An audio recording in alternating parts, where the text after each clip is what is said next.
Have you ever been told you're crazy so many times that you start to wonder if maybe you are? Like maybe you've made up the glances, the excuses, the late nights, and all the evidence your gut keeps screaming at you about is nothing but paranoia your mind stitched together out of fear. That's where I was when she looked me in the eye and said, "You're jealous for no reason." It wasn't the first time she'd said it. Jealous, insecure, paranoid.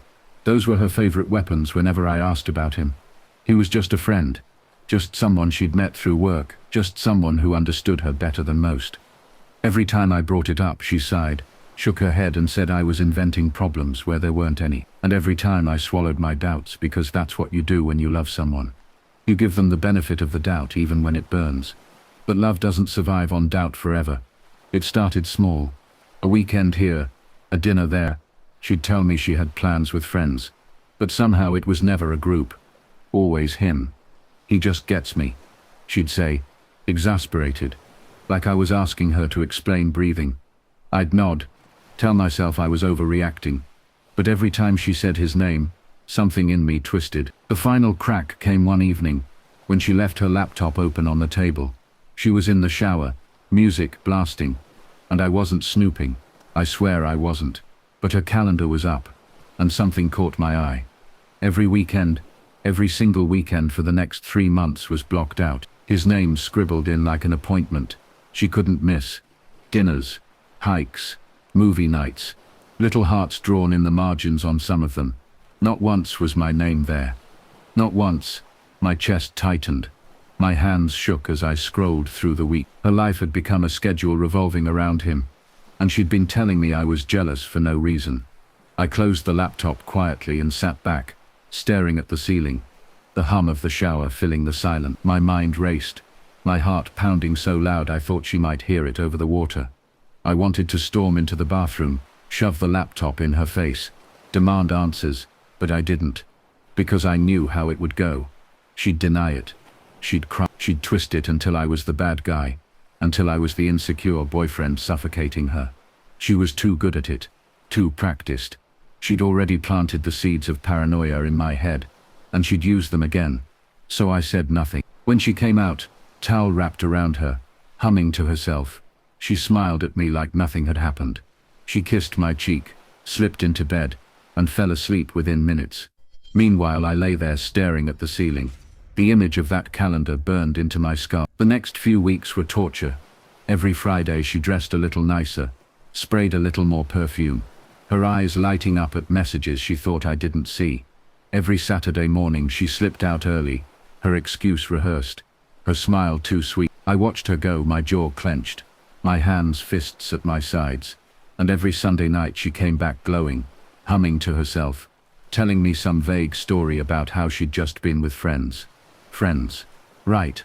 I started keeping track, quietly. Dates, times, receipts. She left crumpled in her bag. Places she said she wasn't.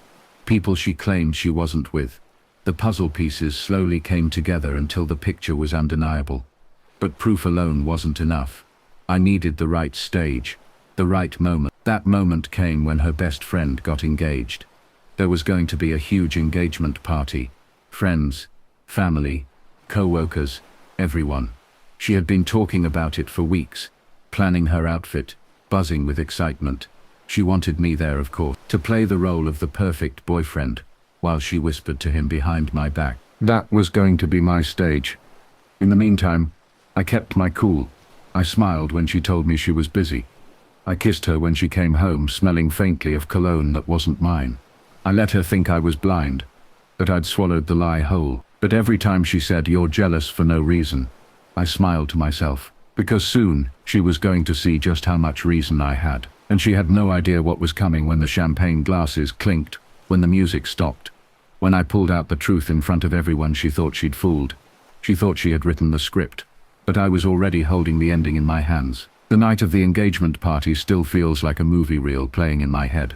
Every detail, every second, frozen in that strange mix of dread and anticipation. I'd been waiting for it, preparing for it, rehearsing lines, in the shower, in the car, in the quiet moments when she thought I was just staring at my phone. I didn't want to explode. Exploding gives them power. No, I wanted precision. I wanted to show everyone. Not just her, but everyone who had ever believed her words over my instincts. That I wasn't crazy, that I wasn't the jealous boyfriend, inventing ghosts. I had reason. And that night, I was going to put that reason on display. The hall was beautiful, glowing with fairy lights, and filled with laughter. The bride-to-be was radiant, her fiancé beaming by her side. Friends clinked glasses, music played, and the air smelled like champagne and roses. She held my arm as we walked in, smiling up at me, her perfume thick and expensive, her lipstick perfect. Anyone looking at us would have thought we were a picture of happiness. But my arm felt heavy where her hand rested, like a shackle, because I knew that even as she leaned on me, her eyes would be searching the room for him. And they were. I caught it within minutes. That flicker of her gaze, quick, subtle, but there, like a compass needle snapping north, her attention was drawn to him. He stood by the bar laughing with co-workers, his hand casually holding a glass, his smile practiced and confident. He looked like the kind of man who thought he could steal another man's life and get away with it. She squeezed my arm too tightly and whispered, "Please don't make this a thing tonight. It's about them, not us." That line alone nearly made me laugh. Not about us.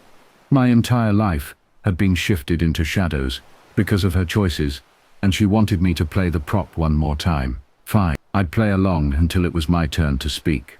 Dinner was served, drinks flowed, speeches started.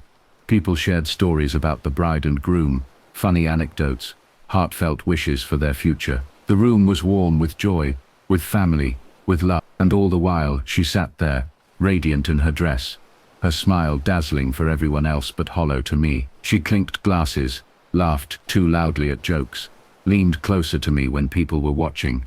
She was perfect at pretending, but I wasn't pretending anymore. When the time came for open toasts, a hush fell over the room. People encouraged me to stand, to say something, since I was the boyfriend of the bride's best friend. She looked at me with wide eyes, her smile frozen, a silent plea in her expression. "Don't, please don't." But I stood anyway, glass in hand, and the room leaned in. "First, congratulations," I began, my voice calm, measured. "This night is about love, about trust, about building a future together. That's something we all celebrate." She relaxed slightly beside me, thinking maybe I was going to play nice. I let her think that for about 5 more seconds. "But it's also about honesty," I continued, my eyes scanning the crowd before settling on her. "And if honesty is missing, then what you're building isn't a future, it's a house of cards." The whispers started immediately. Her hand gripped my arm, her nails digging into my skin. "Stop it," she hissed under her breath, but I shook her off. I pulled my phone from my pocket and tapped the screen. I was told, more times than I can count, that I was jealous for no reason, that I was paranoid, that I was insecure. I paused, letting the silence stretch. But when you look at someone's calendar and see that every single weekend is blocked out with another man's name, you realize maybe you had all the reason in the world. Gasp. Sharp intakes of breath. Heads turned toward her. Her face went pale, her lips parted, and she whispered, "Please, no, don't do this." I held the phone higher, the glow of the screen visible even to those sitting further back. "Here it is," I said, scrolling slowly. Every weekend, his name, his plans, her life revolving around him, while I was told I was imagining things. The bride's hand flew to her mouth. The groom muttered, "Oh my God." People shifted uncomfortably in their seats, some whispering to each other, others staring at her in disbelief. She stood then, her voice breaking, her eyes wild. "It's not what it looks like. He's just a friend, I told you. He's... I cut her off. A friend doesn't book every weekend for 3 months straight. A friend doesn't leave your boyfriend wondering why he's never included in your life anymore. A friend doesn't replace your partner in your schedule until he's nothing but a footnote." She reached for me, desperate, her voice trembling. "Please, we can talk about this later. Not here. Please don't humiliate me like this." "Humiliation," I said, my voice hard. "You humiliated me every single time you lied to my face. Every time you told me I was crazy. Every time you kissed me goodnight and then spent your weekends with him.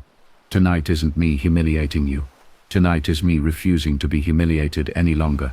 The room was dead silent except for her sobs. She sank back into her chair, her hands covering her face, shaking her head over and over. He across the room had gone stiff, his glass set down. his smile gone. He avoided looking at me, but I could see the tension in his jaw, the way he shifted uncomfortably as whispers rippled around him. Her best friend, the bride, stood up finally, her face red with anger. "Is this true?" she demanded. "You told me he was paranoid.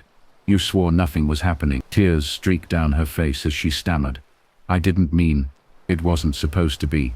The bride shook her head in disgust and sat back down, her fiancé putting a protective arm around her. The party had turned, the joy curdling into awkwardness, judgment and betrayal. I slipped the phone back into my pocket, set my glass down, and looked at her one last time. She was crumpled in her chair, mascara smeared, shoulders shaking. "You told me I was jealous for no reason," I said quietly, so only she could hear. "Now everyone knows I had every reason." And then I walked out. The cool night air hit me like a release, sharp and clean compared to the suffocating heaviness of the room. Behind me voices rose, some comforting her, some criticizing her, some condemning him, but I didn't need to hear it. I'd already said my piece. The aftermath came fast. Word spread. Friends texted me, some apologizing for believing her, others admitting they had suspected but hadn't wanted to get involved. Her family reached out, embarrassed, angry, humiliated themselves, and him, he vanished. The man who had filled her weekends disappeared as soon as the light hit him. She tried calling, texting, begging. One message said, "I can explain everything." Another said, "You ruined me." Another said, "I still love you. Please don't leave me." I didn't answer any of that. Instead, I moved forward, one step at a time, lighter than I'd felt in months, because the weight of being gaslit, of being told I was crazy while I lived in the truth, had been heavier than I even realized. Sometimes I still think about the moment her face fell when I showed that calendar. The shock, the desperation, the fear, and I realized something important. Lies can make you feel insane, but the truth, once you reveal it, sets you free in a way nothing else can. She'll live with that night forever. And me, I finally started living the moment I walked out of that room.